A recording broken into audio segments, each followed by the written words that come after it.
On Wednesday's episode of the Locked On Fantasy Hockey Podcast with Steele Roden and Big Flip Livingstone, we are continuing to take a nightly look at all of the playoff series and the best spots for you to make your money, especially when it comes to DFS, big time bets, our locks of the night. We're rolling out and also discussing all the hot topics in the NHL. Thank you for joining us, and let's get right into it. You're Locked On Fantasy Hockey, your daily podcast on fantasy hockey. Part of the Locked On Podcast Network, your team every day.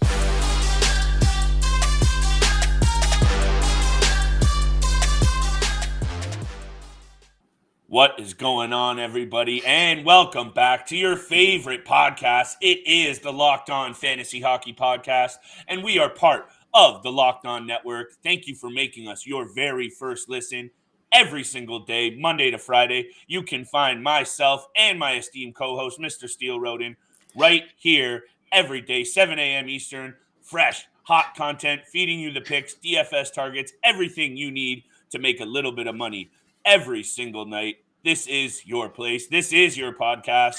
Much love for all the support, guys. On today's episode, Wednesday's episode, playoffs are rolling deep, baby. Each night there's something else to talk about. Today's show, we're going to talk about those Colorado Avalanche sweeping away the Nashville Predators. But would it have been different with UC Saros?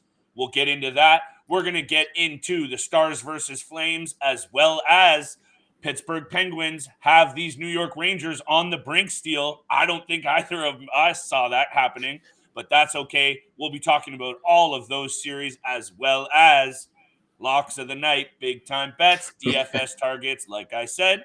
So, Steele, let's start with it, my friend. You brought up an interesting point. We had a comment left on the YouTube channel earlier in the week talking about that Avalanche Nashville series.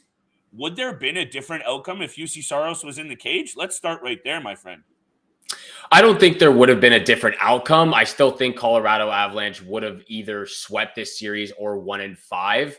But we're talking about a top 3 goaltender in the league this year in UC Saros, and the guys that were backing him up are David Rittich and Connor Ingram. And you made a good point with Ingram that he's only played 2 games so far in the NHL this year. And with UC Saros, he's a top 3 goalie. He's right behind Frederik Andersen and Igor Shesterkin for the Vezina Trophy. He's a candidate for the Vezina Trophy this year. There would have been a big difference. We wouldn't have seen games go up. We wouldn't have seen Avalanche win 7-2, 7-3, or 5. Probably 5-3 would be a good score because we've seen that in other series. But 7-3, they absolutely dominated every single time except for that 2-1 win in overtime. There would have been a difference, but Colorado still would have won the series no matter what. It's the kind of thing, Steele, that we've seen the Colorado Avalanche steamroll teams in the first round in the past, and they literally got healthy at the most opportune time. I was talking to a couple of guys heading into the playoffs, and it seemed like they were going to get the Kadris, the Landeskog's back, but it literally all happened basically at once. That kind of momentum, Steele, even before they've hit the ice, they've almost won a game by getting all those guys back, just the momentum there. And then Nashville has basically the opposite happen with the injury. Look, we called Colorado. I think we both had Colorado in 4. But really, for me, Steele, this comes down to, and regardless of the outcome of this series, because it's done, the real question mark is, can they now use this to really pick up some serious momentum and go on a run? Do you think that maybe the Nashville Predators weren't enough of a test, perhaps?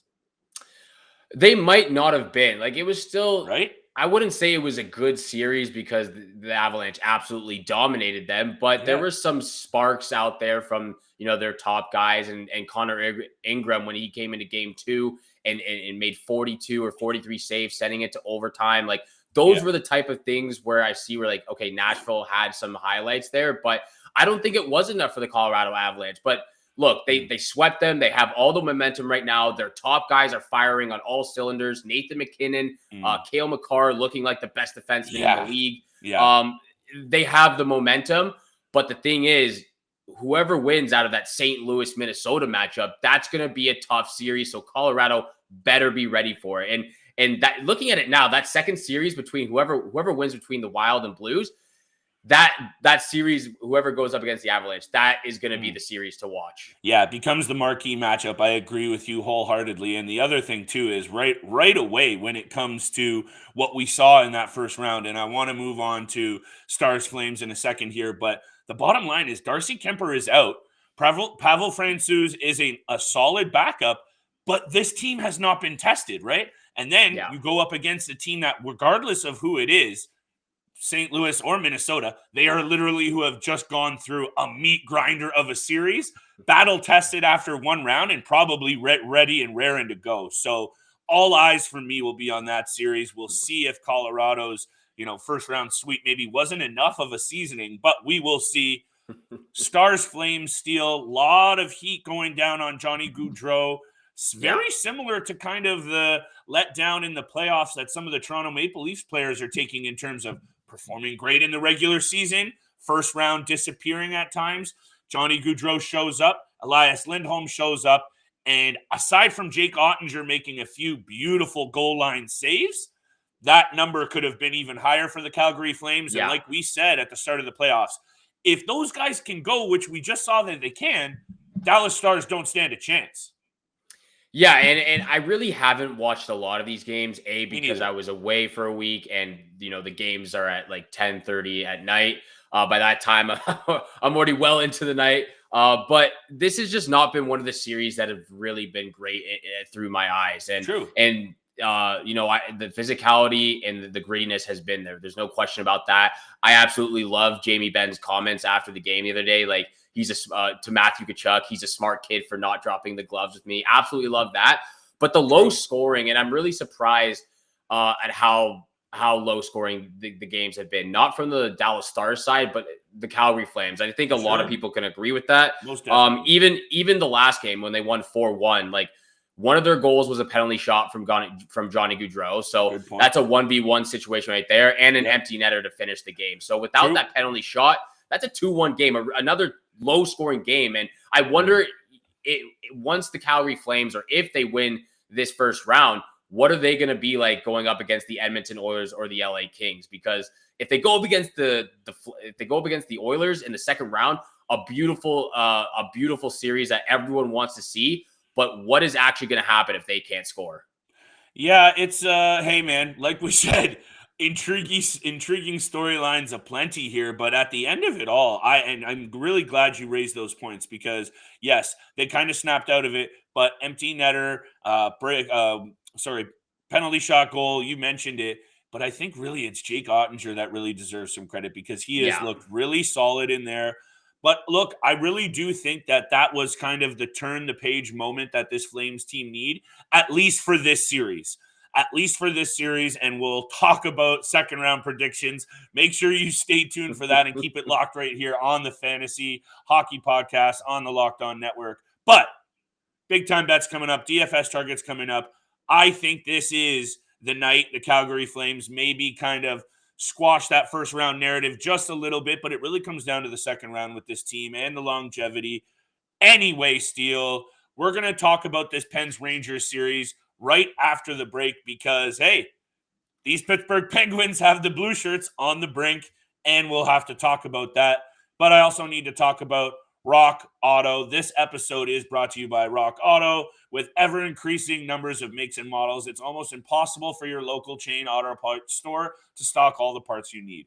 Why go through the pointless and seemingly intimidating questioning about your cars and wait in line for all the orders of parts? Choose the only brand that matters. It's Rock Auto. You have computers with access to rockauto.com at home and in your pocket. Save time and money by using Rock Auto. Why choose to spend 30%, 50%, or even 100% more on the same parts from a chain store or car dealership? An example, Odyssey fuel pump, $353 from the chain store. Save at least $120 from Rock Auto. It's a family-owned business serving do-it-yourselfers just like Steele and I for over 20 years. They have everything you need, from brake parts, tail lamps, motor oil, even down to their new selection of carpets. Go to rockauto.com and see all the parts available for your car or truck. Right Locked On in their How Did You Hear About Us box so they know Steele and I sent you. Amazing selection, reliably low prices, all the parts your car will ever need at rockauto.com. Thank you for making the Locked On Fantasy Hockey Podcast your first listen every day. For your next listen, you have to check out the Locked On Now podcast. Nightly recaps of every NHL game with analysis from our local experts. You don't want to miss out on all the highlights. I know Flip and I don't. It's free and available wherever you get your podcasts, just like this podcast right here. So if you haven't yet, hit the subscribe, hit the follow button, and Flip and I appreciate all the love and support out there. So thank you so much for tuning in. With that being said, let's dive into that New York Rangers, Pittsburgh Penguins series, Flip. I don't know about you. I am really, really disappointed in this Rangers team. The fact that they're down 3-1. I honestly don't know where they go from here because it looks like it's about finished. Yeah, and hey, Steele, look, we put out a lot of predictions on this show. We say a lot of things. We throw our opinion out there. That's what we do. And there was a long period of time where I said, this Pittsburgh Penguins team knows that the window is closing. And if they play like it's closing, they're going to be a hard team to play against. And we kind of saw that go away, didn't we, down the stretch? They almost looked like they were ready to give up. And then Tristan Jarry goes out. You think maybe that's it. Casey DeSmith comes in, plays pretty good. Then he goes out and you go, okay, this is definitely it. And maybe this is just one of those team Steele. It happens in the playoffs all the time. And why not one with Sidney Crosby on it that just kind of defies logic? You know what I'm saying? They go on one of those improbable runs because the opposite could have been said for the Rangers, right? They were looking real great down the stretch. The Rangers are leaving Igor Shesterkin out to dry. This guy is seeing way too many pucks. There is no clutch goal scoring from a couple of those New York Rangers players that need to be clutch. Yeah. And I don't know what you think about it, but Igor Shesterkin is an amazing goalie, but way, way too many shots on him already. And kudos to what we thought would be the Penguins' shortcoming. Their supporting cast of players, Danton Heinen, Zucker, Jeff Carter, these guys are really stepping up and giving the New York Rangers fits. Well, that's the great thing for the Pittsburgh Penguins right now. They're still being led by Jake Gensel, Sidney Crosby. Every single night it seems like they each finish with 2 or 3 points. But that's the great thing now is that even their depth players, the guys on their bottom six, are chipping in with a couple of assists or just 1 assist on the night. So we're seeing that out of the Pittsburgh Penguins. We're not seeing that out of the Rangers. What I want to know is where the heck is all the physicality on the Rangers side? That's what I need to know right now. Right. Where's Jacob Trouba? Where's Ryan Reeves? Where's Alexis Lafreniere? Finish a check, hit someone out there. Yeah. That's what they need to do for game 6 or game 5, because there is no way you can go out in this game and not be physical. Because that's what I thought that they should have been doing since at the beginning of the series. I'm just very surprised at how it's kind of turned out right now. Yeah, and hey, this is what happens in the postseason, but can it last? Can the Pittsburgh Penguins really ride Louis Domingue? But even if Casey DeSmith comes back, is he good enough to take them all the way to a cup? I don't think so. But hey, crazier things have happened in the playoffs. I will say this, though. I was looking back. The Rangers did come back in 2014. They were down 3-1 to the Pittsburgh Penguins, and they did come back. That was the year they made it all the way to the Stanley Cup finals and lost to the LA Kings. So they have done it before. But with the way they're playing, the way they're letting Shesterkin out to dry, I think Shesterkin needs to be a little bit better. I've seen a couple of soft goals, but they have left him out to dry. So they need to be more physical. They can't allow that many shots on Shesterkin again. Yeah. They've done it in the past, so it is possible. So anything is possible. Shout out to KG. But hey, let's get right into it, Steele. DFS Wednesday night, only 3 games. Rangers, Pens, Caps, Panthers, and Stars, Flames. We're going to have to start to get real selective here with our DFS selections down the stretch. So this is going to be, shorter segments, shorter episodes. But where are you looking first, my friend? Where's your money going? Well, you might disagree with this, but for the first game, this is the game I'm not even looking at. So this is where I think you might disagree, but I'm not even looking towards the Dallas Stars or Calgary Flames. I've just not been impressed with any of the offense. I've been extremely impressed with the Fair. defense and the goalies, especially Jake Ottinger, but you need goals and you need assists, especially for DFS selection. So I think that game, without question, is just not even in the realm of where I'm focusing right now. Fair. So obviously the other two games have to be the Rangers Penguins series, as well as the Panthers Capitals. And I'm going to go back to the guys who I've said in the past, just because of how the way things are shaping up, because the Rangers are down 3-1 in their series. And you just said it. Some of those top guys have not been clutch. They have not been the guys that you need to lean on or depend on in these types of situations. Yeah. They need to be those guys for game 5. So they need to come out with some fire, and they really need to be wheeling on the ice. So I'm going back to Artemi Panarin, guys like Ryan Strome, Adam Fox on the blue line. Those are the guys I'm looking for my DFS selections, because those are the guys that really need to step up if they want to continue in this series. Most definitely. And actually, so speaking of that Stars-Flames game, completely agree with the lack of offensive firepower overall in terms of DFS. I will target one player when it comes to this for my bets, and that might be a bit of a hot one for you. But I will say this. Jakob Markstrom looked pretty good the other night. And I'm only saying pretty good because even in the loss, I would give the edge to Jake Ottinger. If it not for him, and maybe, a couple of good plays from the top 6 forward group, this series is completely different. And I don't think I have the cojones to tell you to go out there and take Jake Ottinger, because I do like this spot for the Flames. But I definitely would target either of those guys if you're picking a goaltender, just because of the way that these games have been. Steele mentioned it. Tight checking, physical. Aside from a penalty shot, goal, and an empty netter, they've all been under the total of 3.5 goals. So take that in when you're taking a look at goalies. Exactly. So I think that's probably the situation that we're both leaning to, because the Rangers Penguins series has been very high scoring. Even the Capitals Panthers, I know the last game was 3-2 overtime.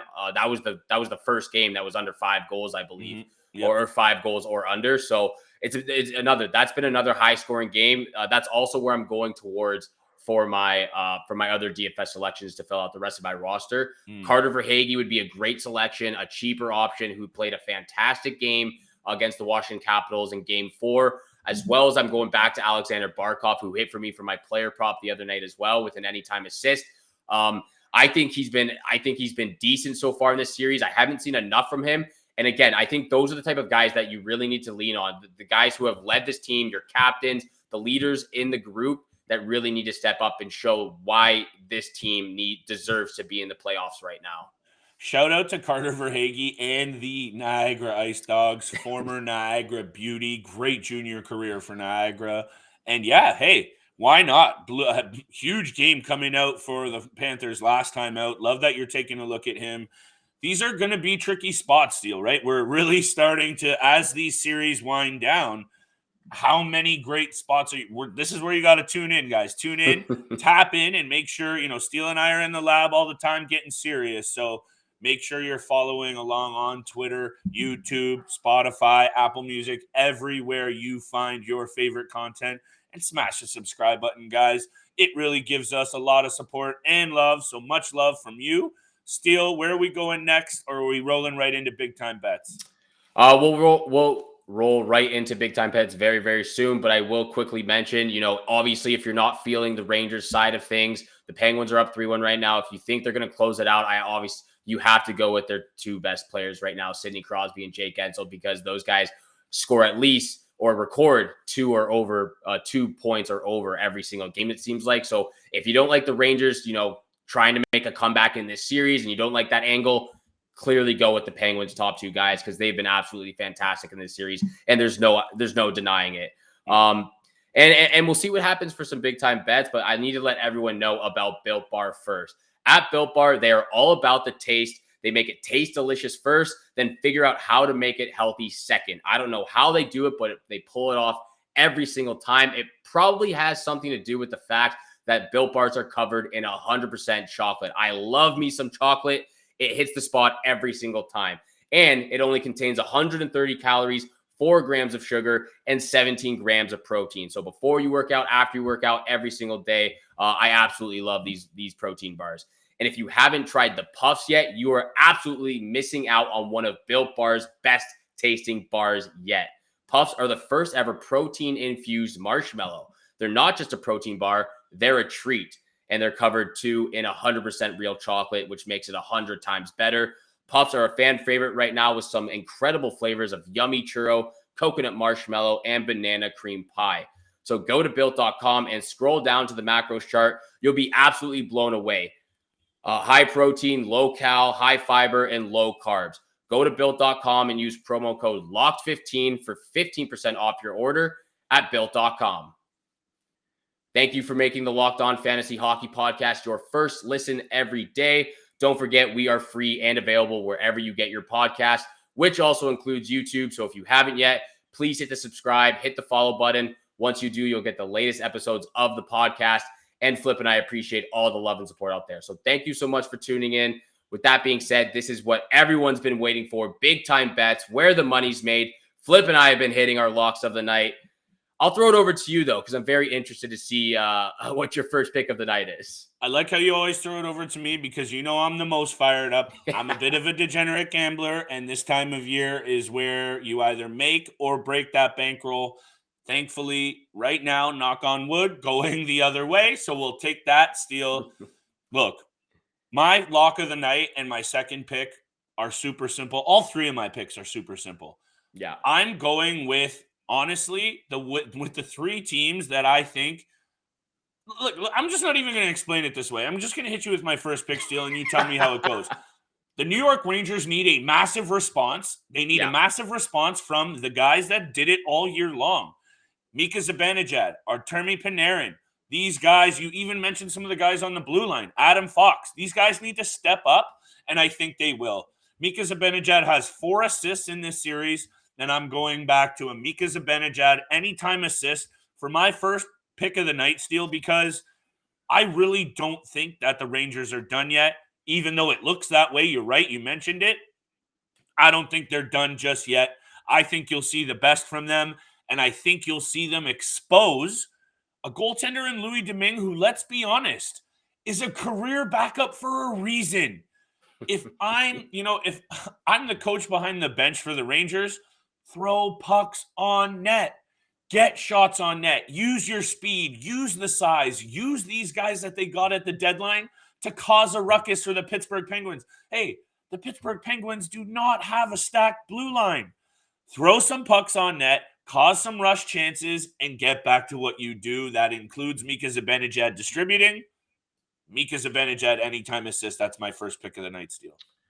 I like that pick a lot because he has been great with playmaking and passing the puck, but I still think that he needs to be shooting the puck a lot more. Like you just mentioned, those guys, Artemi Panarin, even Chris Kreider right now, those guys really need to drive the net, put the puck on net, drive the net, and get the rebound and try to put it in the back of the net. So I think that should be the game plan. I completely agree with you. That is also my first pick. The Rangers on the money line for my first pick.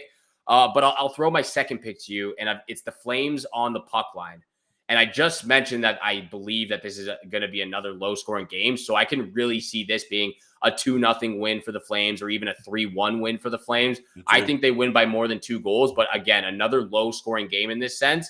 And who knows? It could be a high-scoring game. Anything can happen in hockey, but the way it has played out so far, I think it's going to be a 2-0 or 3-1 win for the for the Flames on the puck line. And I'll throw my last pick out there as well with my lock.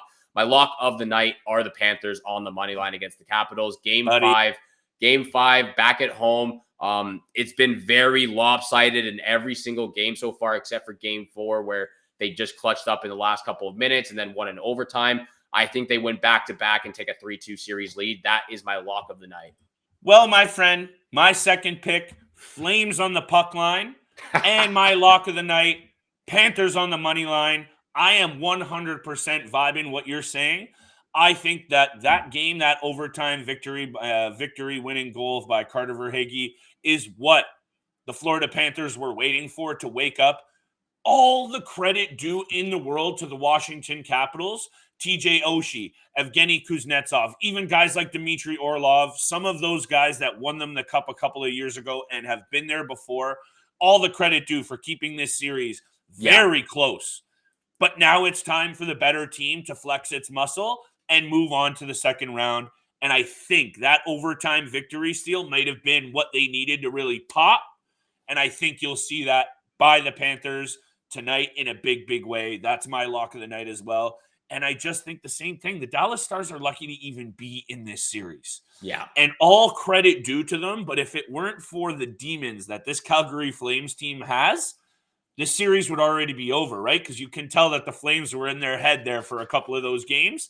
Again, taking nothing away from the Dallas Stars. Yeah. But I see kind of both of those little flashes in the pan and in a big way tonight. Flames puck line and my lock of the night, same as you, brother. Panthers on the money line. Let's get this paper. Hey, well, we practically have the same picks. I love what we have going for Wednesday night. I will mention this as well, that Sergei Bobrovsky made an absolutely clutch save on Evgeny Kuznetsov in the I think it was like the last 2 minutes on a breakaway. Stuck the pad out. Puck gets turned away, goes down the other way. I also think the Capitals hit the post at one point on an empty net.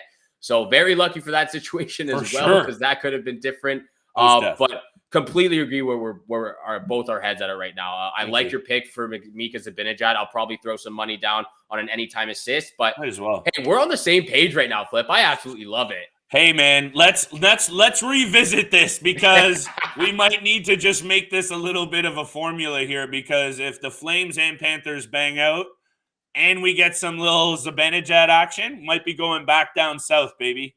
Might have to. We'll see what happens. All this money we're making from the playoffs, might have to go spend it at the casino a little bit. We'll see. We'll see what happens at the end of the season. But thank you guys so much for making the Locked On Fantasy Hockey Podcast your first listen every day. Now make your second listen Locked On NHL. From first round matchups to each Stanley Cup kiss, Locked On NHL covers the playoffs like no other. Hear the latest news and opinions from local experts every Monday through Friday. It's free and available wherever you get your podcast, just like this podcast right here. So if you haven't subscribed, haven't followed yet, please hit the button. Once you do, you'll get the latest episodes every single day, Monday to Friday, 7 o'clock in the morning, Eastern time. Like Flip said at the top of the show, you don't want to miss out on all the takes, all the content coming out because of the postseason. We got another month left of playoffs, baby. So let's keep going. Thank you for tuning in for today's episode with Flip and I. Have a great day. Good luck with all your bets out there, and we shall see you back here again tomorrow. Peace.